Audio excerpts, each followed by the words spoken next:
এই শুনছো? হ্যাঁ বলো, শুনছি। আজকে অফিস থেকে আসতে আমার রাত হয়ে যাবে। কেন, কোনো মেয়ের সাথে ডেট আছে নাকি? আরে বাবা, অফিস শেষে একটু ক্লাব হয়ে তারপরে বাসায় আসবো। ও আচ্ছা, এখন তো ক্লাবে যাবাই, পরিমণি ছাড়া পাইছে না। অরুণ ভাই, আপনি নাকি অনেক মেয়েদের সাথে প্রেম করেন, কথা কি সত্যি? Just shut up, you know I have a good boy. Arun ভাই, আপনি ইংলিশে এত দুর্বল কেন? আপনি কি ছোটবেলায় ইংলিশ শেখেন নাই? না ভাবি, শুধু ইংলিশ মুভি দেখছি, তাও সাউন্ড অফ করে, তার জন্য ইংলিশও দুর্বল আমিও দুর্বল।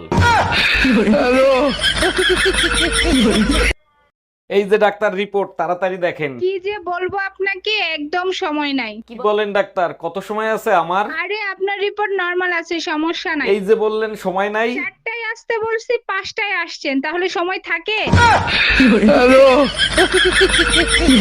হ্যাঁ ম্যাডাম, এবার আপনি বলেন কত টাকা লোন নেবেন আপনি? স্যার বেশি টাকা লাগবে না, আপাতত 20 লাখ টাকা দিলেই হবে। লোন তো আমি দিয়ে দেবো, কিন্তু ব্যাংকের কাছে কিছু রাখতে হবে। কি রাখবেন আপনি? কিছু থাকলে কি আর লোন নিতে আসি, আপাতত বিশ্বাস জমা রাখেন।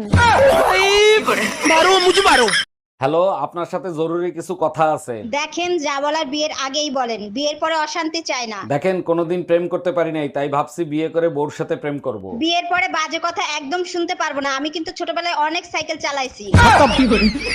By bye, tata, good bye, গয়া। হ্যালো, আমি ফেয়ারটেল থেকে অরুণ বলতেছি। আপনার সিম রিচার্জ করেন, তা না হলে বন্ধ হয়ে যাবে। আরে ভাই, যার সিম সেই তো বন্ধ হয়ে গেছে। মানে কি, বুঝলাম না। আরে ভাই, মরে গেছে। ও আচ্ছা, তা আপনি কোন পক্ষ থেকে বলতেছেন? যমরাজের পক্ষ থেকে।